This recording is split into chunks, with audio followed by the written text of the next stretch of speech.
Hi, it's Nick from finance.vote. And in this episode of the Assembly, I'm going to go through our recent Chainlink integration and why I think it's important for our ecosystem, but the wider DeFi ecosystem as a whole. So in episode 2, I went through the wider finance.vote dApp suite. I recommend you go and have a look at that video and dig into what the whole vision of what we're doing. But in this episode, I'm going to dig directly and quite deep into our markets.vote application. This is live on mainnet and has been since November. And we have a prediction market that runs slightly different to what you might have seen elsewhere in the prediction space, which is growing very rapidly. We do something slightly different in the sense that we don't have a broad spectrum prediction market where you can ask any question, essentially, like who's going to be the NBA Player of the Year, for example, or who's going to be the next president. We're focused specifically on the crypto markets at the moment, but we also have a slightly different mechanism where people are doing that on price, where they're almost like binary options. Is the price of Bitcoin going to be above X on this date? We're taking a slightly different approach to that using quadratic voting, which I think provides much more interesting and deeper information onto the market. So what we present to the users is a set of 10 tokens currently. This was a snapshot of the DeFi top 10 in November of last year. So the market's drifted somewhat from our top 10, that's fine, because we want the users to curate the top assets in the space. These are all really good assets and they've performed incredibly since we started the market. But what we're interested in is when we reach consensus on the quality of these assets, is that performant above just holding spot assets? And are we able to select as a collective a portfolio of assets that outperforms the market? Which I think this is where it gets really interesting. So it's a prediction market with these deeper use cases underneath. And how it works is we have a period of 2 windows. A voting window where people come in and do their quadratic voting on this list of 10 tokens, and a market window where they've predicted what the market is going to do.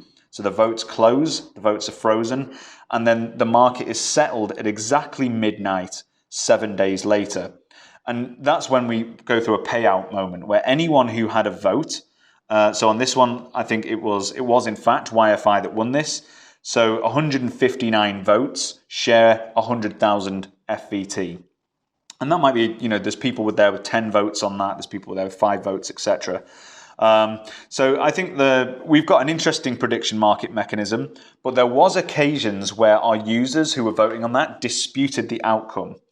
And they did that because we were using Uniswap oracles directly. So we were directly responding or settling the market from prices given out from Uniswap at exactly midnight. And it turns out that that's actually not a great way to get high fidelity pricing. So, why do you need Chainlink, or why do you need an oracle generally? Well, it's because smart contracts are blind natively. They don't have any clue of what's going on in the outside world. They're just code. So with an oracle, it's like they are the eyes of smart contracts. So it gives a window to the outside world, to other data sources, in a way that you can build new logic out of smart contracts. And actually Uniswap is one of these blind smart contracts. All it cares about is the balance between 2 tokens. And typically the price in a Uniswap oracle will fall back into what the price is on exchanges through arbitrage activity. So they're quite different than your typical price feed that you get from an exchange. And yet there has been quite a lot of DeFi projects that use these as oracles, us being one of them. And, part of the reason why that is because the data is available and because there isn't any other price feeds for these new and emerging assets. But it does lead to problems. I do recommend this article from DeFi Prime, which was a list of all the hacks that took place in DeFi in 2020. And there's a huge list of them. What I've done here is highlight the ones that were due to oracle manipulation. Typically, this involves a flash loan, which is like the digital equivalent of firing a cannonball through your smart contracts. And what people can do is manipulate the price. As long as they give the money back in a block, they can manipulate the price on an oracle and then do some kind of smash and grab on the smart contracts. So this list, BZX Eminence, wasn't quite an oracle account in the typical sense. I think it was a bonding curve manipulation. But Harvest Finance, Cheese Bank, which unbelievably had millions of dollars in it, and Warp Finance, all projects that succumbed to issues of oracle manipulation due to flash loans. So, and it's not even just using Uniswap oracles that are the problem. One of the biggest issues that we saw in DeFi late last year was a massive liquidation event that took place on Compound, where $89 million of DAI was liquidated from some very big positions. And that was done by directly manipulating the price from Coinbase. So at the time, Compound were using Coinbase as their primary oracle to set the liquidation thresholds for positions in their DeFi contracts. And someone, because the order books were quite thin, even on Coinbase, managed to buy up DAI to $1.30, which led to a cascading liquidation event, and presumably someone got away with quite a bit of money doing that. So the way that Uniswap gets around this is by using what they call aggregators. So Uniswap, Chainlink actually collects data by consensus. And, we're very interested in consensus protocols here, and actually Chainlink are one of them. Each of these black spots here are nodes in their network that have their own perception of reality, and they draw their price feeds from various different locations, from Bloomberg terminals, from Binance, from these high fidelity price feeds. It's their choice to maintain and create a perception of the reality. And what they do is actually just take a median of the price across all these oracles, and that's what gives you the Chainlink price. So Chainlink takes from the price data from all these people and publishes to their aggregator smart contracts a new price periodically. And it does this after a particular time. They call it a heartbeat. Or if the price moves by 0.5%, they will issue a new price in what they call a round. So how have we used this? So how is finance.vote using Chainlink? Well, we use them to produce a single high fidelity price at midnight every single week in 10 parallel markets. This was actually quite tricky to do. I'm going to quickly go through how we've achieved it. So we need a price at the end of each round, which happens on midnight. So Chainlink also use these words rounds. And they happen much more frequently, like every minute or two, maybe even quicker.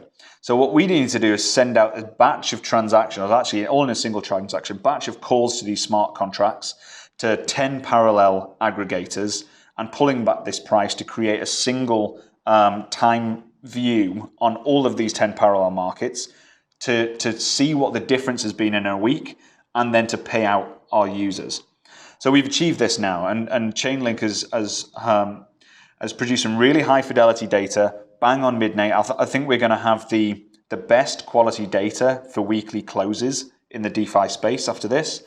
And what we do, even though the trust that we put in Chainlink is very high, it's always good practice to verify in the crypto space, and that's what we're doing. So we actually have a challenge period that follows after midnight every week. There's a window where we give the users the opportunity to challenge the result that Chainlink gives us. I do recommend going through our Medium article where I go into this in detail. But essentially what happens is that anyone can stake some FVT to challenge the price. So presumably they might have some money riding on the outcome of that market, particularly when we turn our staking on, where we're expecting quite high bets to be put on this in the future.